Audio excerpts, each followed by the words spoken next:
Okay, so, I have been asked a while ago, and I haven't thought about it, I guess, to seriously do it or whatever, to,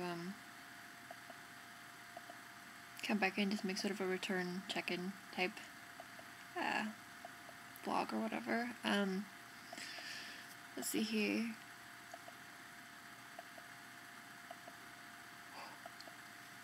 I think there's probably gonna be a bit more little how do you do's or whatever, with, that picture coming out in the Marie Claire in Brazil. I remember seeing that, how do you say, advertised on Avon, and, I kind of thought about it, but then I was thinking just, with everything going on in my life or whatever, that I didn't know if I really felt like, yeah, like a middle years sort of asexual, and, that, I'd be, like, I guess, ideally enough normal or successful or whatever. So I just didn't do the interview.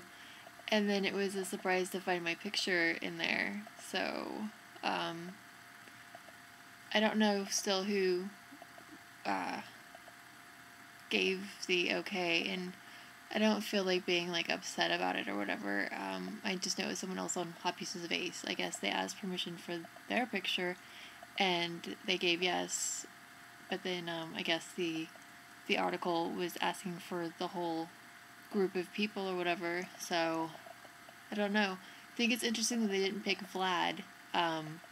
That's, I think, the only other person that maybe is older than me on Hot Pieces of Ace, so I would think that, I don't know why they gravitated towards, I don't know, whatever. Like, I don't even know if I should be saying that. That might not be. Hi, Vlad, I just mentioned you there. I don't know, it just seems like I'm just almost or just barely in the demographic, so I don't know, it was weird. Even the article itself was sort of interesting because it seemed like a lot of males that had been interviewed, so I don't know. Because I thought it'd be more women. I don't know. Let's see here, what else is going on? Oh, for other something about visibility topics, let's see, I happened to see the Avon news before I left Avon, and, let's see here, it's funny, it's very low-key, and, I guess, like, when you talk to other people, like, that do a lot of visibility or whatever, it just seems like it's always, like, sort of these big, I don't mean to say impersonal or something, but it kind of resonates that way in my head. I don't know, just sort of a thing, and, like, it was interesting because, this girl, Arielle, her mom wrote this really,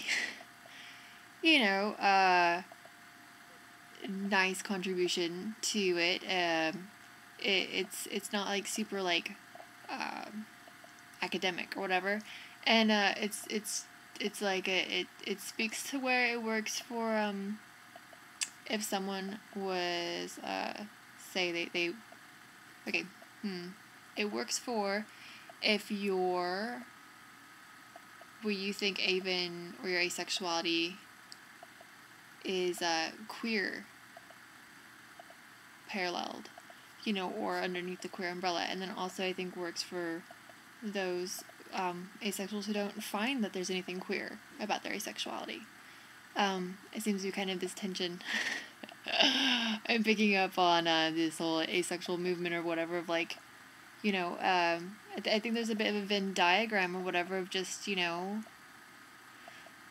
that, it's kind of weird to take the whole asexual movement and then want to put it in this one area, whereas then not everybody wants it to go to that one area, and it's kind of,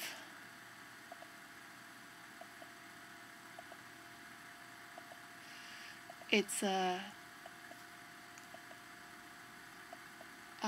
awkward place that's being reached, and, it's weird because, I think it's just the whole communication thing, because if I'm telling you, like, I've been seeing some posts or whatever, like, I don't feel queer about it, I don't really want you speaking for me to say I'm part of the queer movement, and then someone's like, well, I think you're, queerphobic or transphobic or something, and someone's like, well, no, I don't, like, I think that's one of the things, like, inside the community, we have a lot of variety, but then we also have to acknowledge the fact that there is some part of our variety is the people who don't, hello, Inky Pinky, is the people who aren't part of all the colors of the rainbow, even though I love all the rainbow-rific people we have on the board.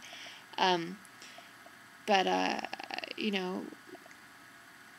I was standing up to someone, was like, well, how you can't say that in the old asexual lumpadoodle that this person, is giving you bad visibility or whatever of just someone that's in the community, not someone who's out there going like, we're all this. It was just someone in the community that, like, you, part of the community, is not necessarily the best visibility for me, per se. And, I think inside the community, everybody should be welcome. And then this whole talk, what I'm talking about is the whole movement of someone then steering the movement or speaking for everybody. Like, it's a bit different. And it's weird, too, because even, like, with the queer groups and stuff, I've been seeing that, like, some of them are inclusive, and then some of them are not, and then it's the same thing on the flip side of us. Some of us want to be included, and some of us don't necessarily, and so then you can include it in their part of us type thing.